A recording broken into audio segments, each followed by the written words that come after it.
right at the beginning of this story, right at the center of this story, is the incredible fragility of humanity. That God somehow reduced himself down by choice. So there you go. Part 2 of this Christmas story is about this couple, through the eyes of this couple, Mary and Joseph. A very familiar story, of course, and throughout the country, certainly last week, and as the closing days of the school term happen all over the country, not only in grand cathedrals, but on little school stages, there'll be kids playing this couple out with tea towels and dressing gowns and cushions shoved up and all that sort of thing. But actually, the danger is, and all that's lovely and charming and wonderful, and so it can be inspiring in the echoing cathedral, or just you see your little one do that. It can be really inspiring in a different way. But actually, the story is thoroughly subversive. Thoroughly subversive. It's not a fairy tale. It's not meant to be looked at or seen as a children's story. It's utterly, utterly subversive when you really think what it's actually saying. It's also utterly human.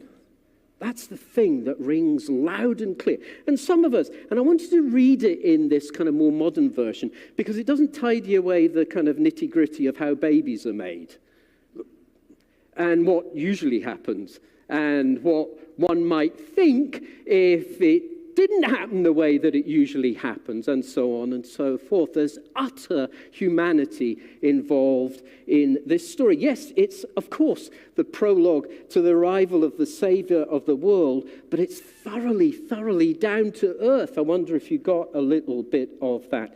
It's about some real people in a real culture, in a real community, their real relationships, their real intimacies, their real misunderstandings and suspicions, their shame, their fear and hope, their choices and threats and surprises. It's all about being human.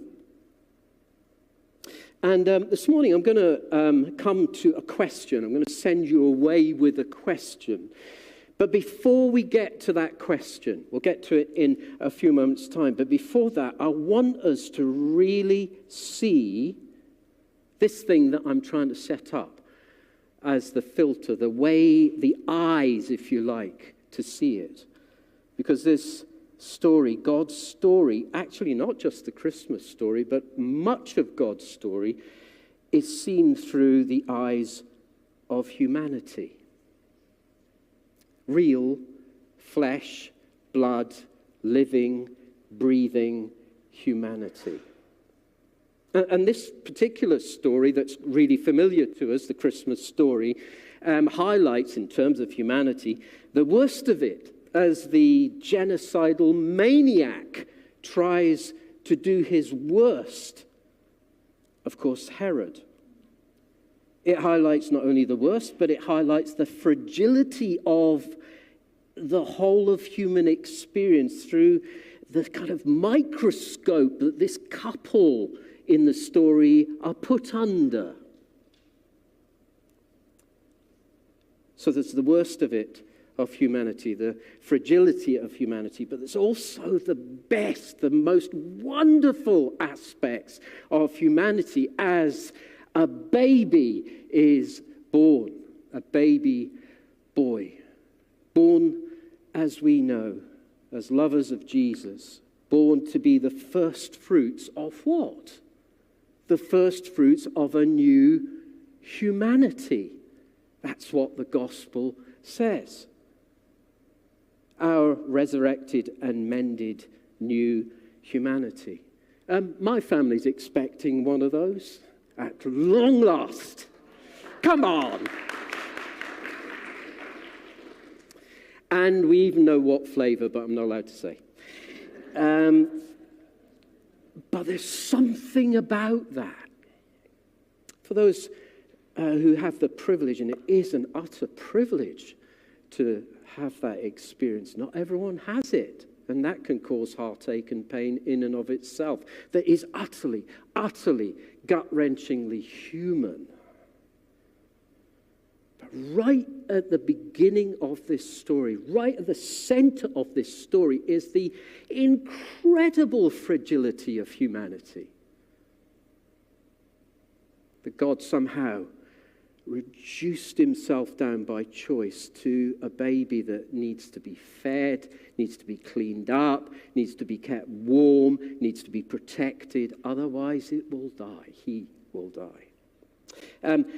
This human focus, and as I say, we'll get to the question I want to leave you with in a few moments. I love the way that Pete Greig puts this focus on humanity. He says this: someone asked me the other day if I was a born-again Christian. And I replied, a little churlishly, pretty sure I'm just a born-again human. This was not my finest moment. A question like that doesn't really deserve a smart reply. I am indeed born again. But then again, well, brackets, sigh. Let me try to explain. Some people find this idea of humanity, born again humanity. Some people find this idea surprisingly, disturbingly. Perhaps they feel that their humanity, their flesh, is a thing to be denied and discarded in relentless pursuit of a higher, less earthly, more heavenly objective.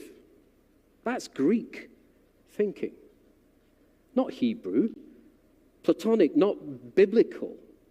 This is a mindset that tends to plunder the earth, dehumanizing people in the urgency of its drive for results. But when God made Adam, was it a Christian he made, bound for heaven, or a human designed for earth? And when the second Adam was born, Jesus, was he a Christian? He was more fully and indestructibly alive than any other human who had ever lived. He'd come on a mission to share this very life, creation, incarnation, and resurrection by rescuing us from the wild distortions, the oppression, the drives that dehumanize all of us. It is no less miraculous being born the first time in the image of God than it is the second time by the blood of his Son. There are no ordinary people, said C.S. Lewis. You have never talked to a mere mortal. Or in the words of the wonderful Dutch theologian and world-renowned doctor of jazz, Hans Ruckemaker, Christ did not die to make us Christian, he died to make us human. Which will be what the new heaven and the new earth is all about. So, this morning, whatever the particular of God's story in your life, because this needs to land for us. God's story is being told through your life. You may be aware of this. Through the worst of what it is to be human, the utter fragility of what it is to be human, and the best of what it is to be human, created in the image of God. It's told through your culture, your community, your relationships, your intimacies, your misunderstandings, your suspicions, your shames, your fears, your hopes, your choices and threats, and your surprises. That's how God is speaking through you. So, with all that firmly in mind, and I hope you got some of that, in what we're looking at this morning, there's Mary. So what about life through her eyes? Because all the kind of, I love the art, and particularly the classical art that tries to depict Bible characters, but very often there's a lack of reality, isn't there? As we see Christmas images where there's Mary and she's kind of dressed in blue and she's kind of got that ethereal look about her and she's got this kind of glow around her head and she's kind of almost see-through. And yet that's not what we're told here. It's about humanity. So I wrote a bit of a list as I thought about what would it mean for her. What happened to her and happens through her. How would she have seen it? It had been through the eyes of growing up with parents, real parents, families, uncles, aunts, neighbors, other girls just like her. It had been seen through the eyes of her faith, her experience of Yahweh, of God. It would have been seen through the eyes of what she'd been taught and taught and taught, that one day there is the expectation that we will be delivered from this trouble, which particularly at the time was the occupation of a Roman Empire. Her hope of divine rescue. And because of the culture, there would have been in her a hope of a good man coming along at some point, of marriage, of children, of security, and a normal life. A decent, peaceful, worthwhile life. But into all of this comes something very, very, very unexpected. God sent the angel Gabriel to the Galilean village of Nazareth. Gabriel greeted her. Good morning. You're beautiful with God's beauty. Beautiful inside and out. God be with you. She was thoroughly shaken. Wondering what was behind this greeting like that. But the angel assured her, Mary, you've got nothing to fear. God has surprised you. You'll become pregnant and give birth to a son, and his name will be called Jesus. And her response, after asking some very obvious human questions, her response somehow, from somewhere inside of her, she found herself saying, I'm the Lord's maid, ready to serve. Let it be just as you've said. Wow! You could have expected a different response. A very human response. One word summary of where she ends up. She's willing. It's a whole heap here she doesn't understand, that she totally doesn't see. She certainly doesn't understand the mechanics of what's being told to her. And yet, somehow, through it all, she's willing. That's Mary. So what about the other one? Joseph. What about life through his eyes? What's that about? Well, maybe, again, I tried to construct a, so what would it have felt like in the moment of Joseph's life? He's trying to build a business. He's living under the occupation of the Romans. He's got a certain level of young man standing in the synagogue because that's the culture.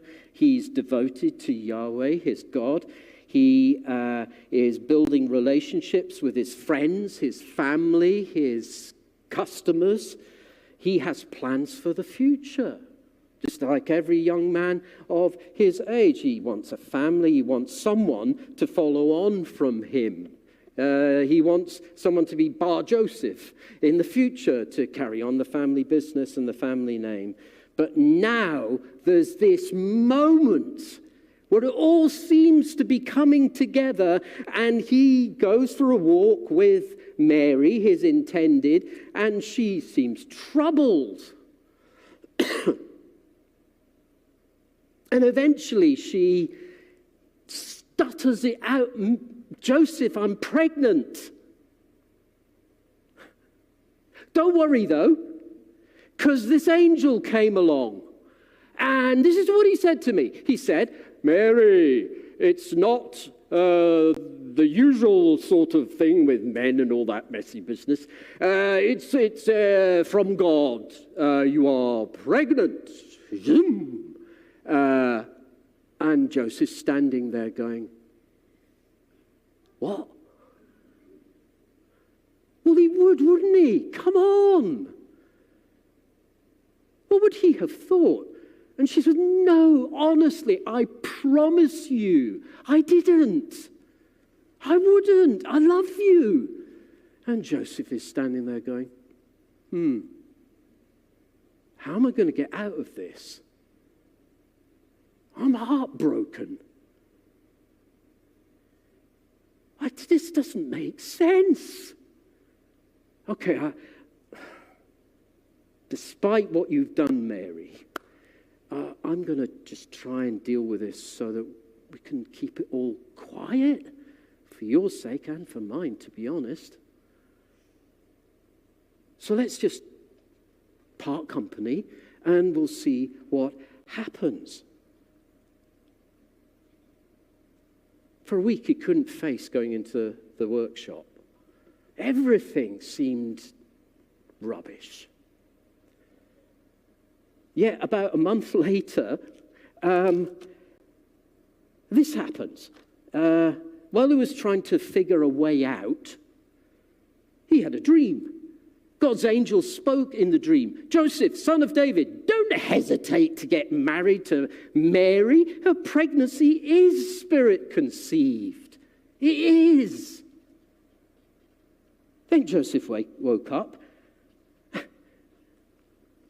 and he did exactly what God's angel commanded in the dream. He married Mary. Where did that come from? Just one dream? Really? You know, if there had been a psychologist around and say, yeah, your dream's really what you want. So it's what you want really deep down, but oh, come on. But no. Didn't make sense. He didn't fully understand it. He certainly hadn't grasped the mechanics or the consequences. But now he's found almost 9 months later, he's outside with Mary now very obviously pregnant, and he's loading her gently onto the wee donkey, and they're trotting off to go and do the census thing. One word summary of where Joseph ended up. He's willing. So what I want you to get this morning is that these two are an incredible example of being fully human beings with all the stuff that comes from being a human being, and yet somehow God has access to them to the point where they become willing. Without all the answers, without all the revelation of how it's all going to work out. Actually, there's more pain on the way.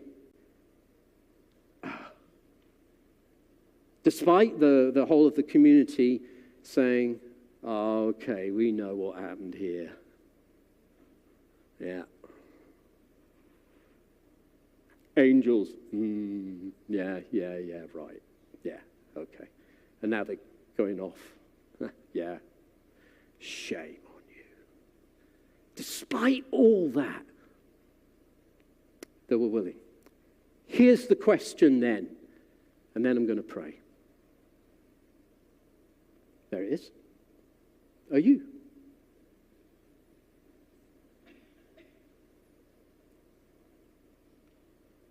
You see, I think that what we want out of faith and out of God is that we do a transaction with him. So, okay, God, you're asking me to do this, you're asking me to be this, you're asking all this stuff. So, okay, prove to me before I say yes that it's all going to be okay.